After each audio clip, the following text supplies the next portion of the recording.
This video is sponsored by Shivshankar Ayurvedic clinic. नमस्कार दर्शकों, आप सभी का स्वागत है महाराष्ट्र T24 के आरोग्य मंत्रा में। देश में मंकी पॉक्स का खतरा बढ़ता जा रहा है। 70 से अधिक देशों में यह वायरस फैला है। भारत में मंकी पॉक्स के अब तक 9 मरीज मिल चुके हैं, जिसमें से एक मरीज की मौत हो चुकी है। देश की राजधानी दिल्ली में मंकी पॉक्स का पहला मामला सामने आने के बाद स्वास्थ्य विभाग एक्शन में आ गया है। देश में मंकी पॉक्स का यह चौथा मामला है। इससे पहले भारत में मंकी पॉक्स के जो 3 मामले मिले थे वे सभी केरल के थे। फिलहाल भारत में मंकी पॉक्स बीमारी धीरे धीरे फैल रही है। ये बीमारी समाज के लिए खतरा न बने और इससे कैसे बचा जा सके, इसके बारे में शिवशंकर आयुर्वेदिक क्लिनिक में प्रैक्टिस कर रहे डॉक्टर अतुल तिर्रादी जी हमें आज इसके बारे में अधिक जानकारी देंगे। जैसे मंकी पॉक्स जैसे धीरे धीरे देश में फैल रहा है, तो ये मंकी पॉक्स क्या है और ये मंकी पॉक्स का कोई टीका है? जी, जैसे आपने क्वेश्चन किया मंकी पॉक्स, तो नाम में ही आंसर आ गया, मंकी और पॉक्स। जैसे आपने सुना होगा पहले स्मॉल पॉक्स हुआ करता था, चेचक की बीमारी, ठीक है, तो ये उसी प्रकार से, ये आपने चिकन पॉक्स भी सुना होगा। So these are viral infections, ये सारे वायरल इन्फेक्शंस हैं जिनमें वायरल के जैसे, फ्लू के जैसे ही फीवर आता है, लेकिन बिकॉज इसमें स्पेसिफिसिटी आपको दिखेगी कि it will be only skin के ऊपर आपको रैशेस नज़र आएंगी, बड़ी बड़ी रैशेस नज़र आ सकती है, ब्लिस्टर्स या पुस्चूस, फुंसी जैसा आपको छोटे छोटे ब्लिस्टर्स दिखाई दे सकते हैं। बेसिकली ये ब्लिस्टर्स आते हैं स्किन पर, और हाथ की स्किन, पैर की स्किन, फेशियल स्किन, या फिर आपके ट्रंक पे, या फिर जेनेटल ऑर्गन्स के आसपास भी आपको ये जो ब्लिस्टर्स या पुस्चूल्स है, फुंसियाँ नज़र आ सकती है, और उनमें कभी कभी आपको फ्लूइड भरा हुआ मिल सकता है। तो इस प्रकार का जो डिसीज़ है वो मंकी पॉक्स कहलाता है। स्मॉल पॉक्स के जैसा ही होता है, लेकिन पहले ये मंकीज़ में पाया गया था। लैब में कुछ प्रैक्टिकल के लिए और कुछ एक्सपेरिमेंट्स के लिए गिनी पिग के तौर पर मंकीज़ उन्होंने रखी थी, उन मंकीज़ में पाया गया था, इसलिए वहाँ से आया मंकी पॉक्स ये वर्ड। एक्चुअली ये एनिमल्स में फैलने वाली बीमारी है। Africa, mid and western Africa में ये पाई गई थी, और वहाँ से एनिमल्स के जरिए ह्यूमन बींग्स में आई है, इसलिए इसका नाम मंकी पॉक्स रखा गया है। तो ये मंकी पॉक्स का जो पहला चरण है वो कैसे दिखता है? देखिए, मंकी पॉक्स बाकी फ्लू जैसा ही होगा। देखो, एक्सपोजर के बाद, वायरस से एक्सपोजर के बाद 1 से 3 हफ्तों में ये बीमारी अपना रूप दिखाना शुरू कर देती है, और उसमें शुरू में फीवर आता है, और फीवर डेवलप होने के बाद 1 से 3 दिन में या फिर उससे अधिक दिनों में रैशेस डेवलप होना शुरू हो जाते हैं। शरीर के ऊपर लाल लाल चकत्ते या रैशेस आएगी। दूसरी बात, ब्लिस्टर्स आएंगे, जैसे आपने चिकन पॉक्स में देखे होंगे, वो छोटे छोटे ब्लिस्टर्स आएंगे, उनमें फ्लूइड भर जाएगा। फिर थ्रोट कंजेशन, राइनाइटिस, सर्दी, खांसी, सर दर्द, बदन दर्द, बाद में गले में खराश आना, ठंडी लग के फीवर आना, fever with chills, weakness, tiredness, ऐसे अलग अलग लक्षण आपको जैसे बाकी फ्लूज में मिलते हैं वैसे ही मंकी पॉक्स में नज़र आते हैं। जी, तो ये मंकी पॉक्स जो बीमारी है कितने समय तक रहती है? देखिए, एक बार इन्फेक्शन होने के बाद, रैश आने के बाद, जब तक वो रैश पूरी तरह जाती नहीं है तब तक मंकी पॉक्स है, ऐसा समझ के चले। यूजुअली 15 दिन से 1 महीना तक ये बीमारी शरीर में रहती है, अपने आप से ठीक हो जाती है। वायरल है, फ्लू है, अपने आप से ठीक होती है, लेकिन कुछ मरीजों में, कुछ पेशेंट्स में आपको ट्रीटमेंट की आवश्यकता लेनी पड़ सकती है, और आपको डॉक्टर को कंसल्ट करना पड़ सकता है, और कुछ पेशेंट्स में ये बीमारी गंभीर रूप धारण करके सीरियस होकर पेशेंट की डेथ तक हो सकती है। तो इस बीमारी से कैसे बचा जा सकता है? इसकी सावधानियां किस तरह से? देखिए, बाकी फ्लूज के लिए जैसे कोविड हो गया, या हमने अपना स्वाइन फ्लू की बात की है, और अदर फ्लूज, चिकन पॉक्स, जैसे पहले स्मॉल पॉक्स, वो तो इरेडिकेट हो चुका है, इन सब की हमने बात की है। तो इनसे बचने के लिए प्रिकॉशंस के साथ साथ वैक्सीनेशन भी है। स्मॉल पॉक्स का वैक्सीनेशन पहले हुआ करता था, बाद में वो 1975 के बाद वो इरेडिकेट हो गया। 78-86 के बाद वो पूरी तरह इरेडिकेट हो गया, तो उन्होंने बंद कर दिया। लेकिन same vaccination can be useful for monkey pox, और मंकी पॉक्स का स्पेसिफिक सेपरेट वैक्सीनेशन भी अवेलेबल है।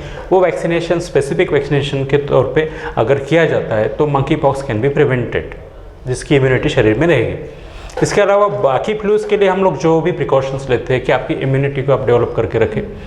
यूजुअली अगर आपको इस प्रकार के सिम्टम्स जो हमने अभी भी डिस्कस किए वो आते हैं वायरस के, तो आप स्क्रीनिंग के लिए जाए।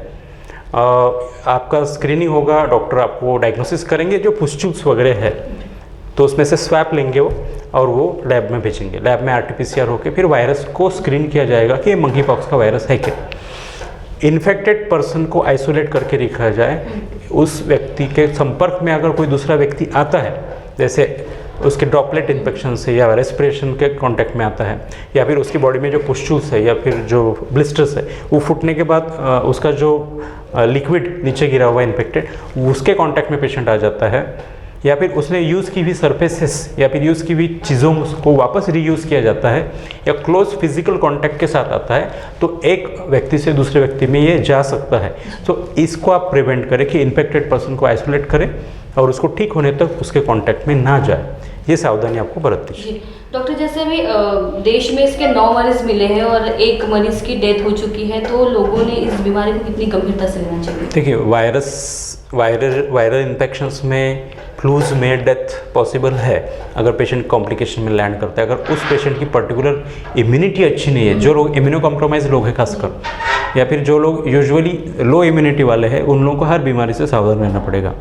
जैसे हमने अपना कोविड की बात की, स्वाइन फ्लू की बात की, कोविड के बाद स्वाइन फ्लू के बाद अभी हम मंकी पॉक्स की बात कर रहे हैं। तो सीवियरिटी मंकी पॉक्स की उस कंपैरिजन में स्वाइन फ्लू के कंपैरिजन में कोविड के कंपैरिजन में कम है। कोविड फैलता ज़्यादा था लेकिन उसका death rate as compare to swine flu कम था। स्वाइन फ्लू उतना ज़्यादा नहीं फैलता लेकिन परसेंटेज ऑफ डेथ ज़्यादा है। उस कंपैरिजन में ये मंकी पॉक्स उतना सीरियस नहीं है, बट अगर ये कोई भी वायरस है एक बार फैलने लग गया तो बाद में उससे म्यूटेशन हो जाते हैं। मास अगर उसके कांटेक्ट में आ गया, बहुत बड़ी पॉपुलेशन का अगर वो इन्फेक्शन हो गया तो फिर वायरस म्यूटेशन करता है। जब वायरस म्यूटेशन करना शुरू कर देता है तब वो डेंजरस हो जाता है। इसलिए उसको यही रोक लेना ज़रूरी हो जाता है।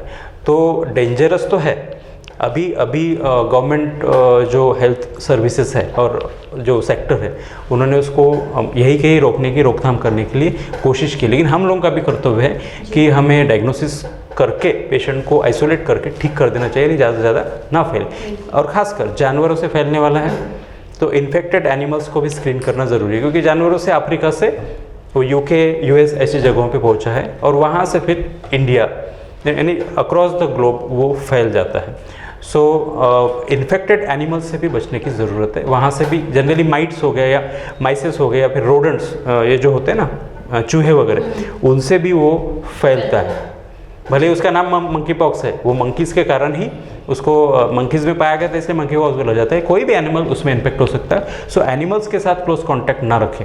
जी, जैसे कोविड-19 के बाद जैसे स्वाइन फ्लू आया, उसके बाद फिर चिकन पॉक्स, फिर मंकी पॉक्स, ये सारी जो बीमारी है ये जानवरों के थ्रू ही क्यों फैल रही है? क्या कारण हो सकता है इसका? देखिए, उनका जो इंक्यूबेशन है फिर उनका जो जनन है वो जानवरों में हो रहा है। अब जानवरों के कांटेक्ट में कोई आ गया है पर्टिकुलर ह्यूमंस तो उनको इन्फेक्ट हो जाती है। एड्स का भी ऐसे ही था, HIV एड्स का भी, तो उनसे उनके ह्यूमंस में आ गई और एक बार ह्यूमंस में आ गई तो फैलने लग गई।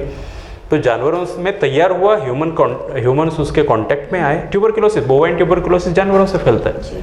सो जानवरों के संपर्क में जाते समय लोगों को थोड़ा ध्यान रखना चाहिए इस बात का कि वहाँ से कोई बीमारी कैरी ना करे और उतनी हाइजीन आप मेंटेन करें। बिल्कुल, जैसे भी आपको तो पता है कि कोविड-19 के आने के बाद में जो भी बीमारी उसके बाद में आई, जैसे कि स्वाइन फ्लू है, मंकी पॉक्स है, वो सारी बीमारी आने की वजह से लोगों में जो डर बैठ गया है उस डर को किस तरह से मिटाया जा सकता है? इसका सोल्यूशन क्या हो सकता है? डर को मिटाने के लिए सबसे पहली चीज़ है कि आप कंफर्म हो जाइए कि आपको क्या हुआ। सबसे पहले तो आप अपनी इम्यूनिटी को इम्प्रूव कीजिए, आपके लाइफस्टाइल को मॉडिफाई कीजिए, डाइट अच्छे से लीजिए, मेडिसिन अगर आप लेते हैं तो वो मेंटेन कीजिए। आपको अगर शुगर है, BP है, डायबिटीज़ है, हाइपरटेंशन है और कोई बीमारी है उसको आप मेंटेन रखिए तो आपकी इम्यूनिटी मेंटेन रहेगी। आपका लाइफस्टाइल मॉडिफाई कीजिए तो आपको कॉन्फिडेंस रहेगा कि मैं इम्यून हूँ, मुझे कोई भी बीमारी अगर हो भी जाए तो ठीक हो जाएगी। क्योंकि वायरसेस में आपने देखा कोविड हुआ है पहले लोगों को और ठीक भी हुए तो उनको किसी मेडिसिन ने ठीक नहीं किया, तो वो खुद की इम्यूनिटी से ठीक हुए।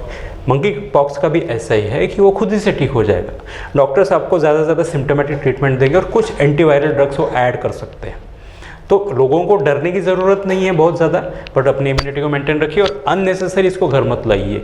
देखिए, अगर स्क्रीनिंग हुआ है तो ठीक है, आपको तो पहले से लेबल लग के नहीं आएगा पेशेंट की मंकी पॉक्स का है। आपको अगर ऐसे साइंस एंड सिम्टम्स जैसे अभी हमने बताया कि ब्लिस्टर, चिकन पॉक्स जैसे, या फिर स्मॉल पॉक्स तो पुराना हो गया, चिकन पॉक्स जैसे अगर आपको ब्लिस्टर्स या फिर पुस्टूल्स, इस काइंड के रैशेस और फीवर, वो सारी चीज़ें फ्लू की दिख रही है तो पेशेंट को आइसोलेट कीजिए, उसको ठीक कीजिए, उसको स्क्रीन कीजिए सो दैट वो दूसरी पब्लिक में ना फैले। जी, जब डॉक्टर एक लास्ट सवाल है कि मंकी पॉक्स जो बीमारी है वो शरीर के कौन से अंगों को ज़्यादा घातक है? देखिए जैसे कि हमने कोविड की बात की थी, वो रेस्पिरेटरी सिस्टम पे अटैक करता है। ये भी रेस्पिरेटरी सिस्टम वाला ही वायरस है। यूजुअली वो रेस्पिरेटरी सिस्टम के सिम्टम्स दिखाता है, तो वही रेस्पिरेटरी डिस्ट्रेस में जा सकता है। तो सेम ऑफ स्वाइन फ्लू भी था, तो अटैक उसका रेस्पिरेटरी सिस्टम पे ही ज़्यादा है। लेकिन अदर जो सिस्टम है उस पर भी उसका अटैक हो सकता है, लेकिन ज़्यादातर रेस्पिरेटरी सिस्टम के ही सिम्टम आपको दिखाएगा। और स्किन के ऊपर रैशेस लाता है, खासकर जेनेटल एरियाज की स्किन, तो इनके ऊपर उसका अटैक ज़्यादा नज़र आता है।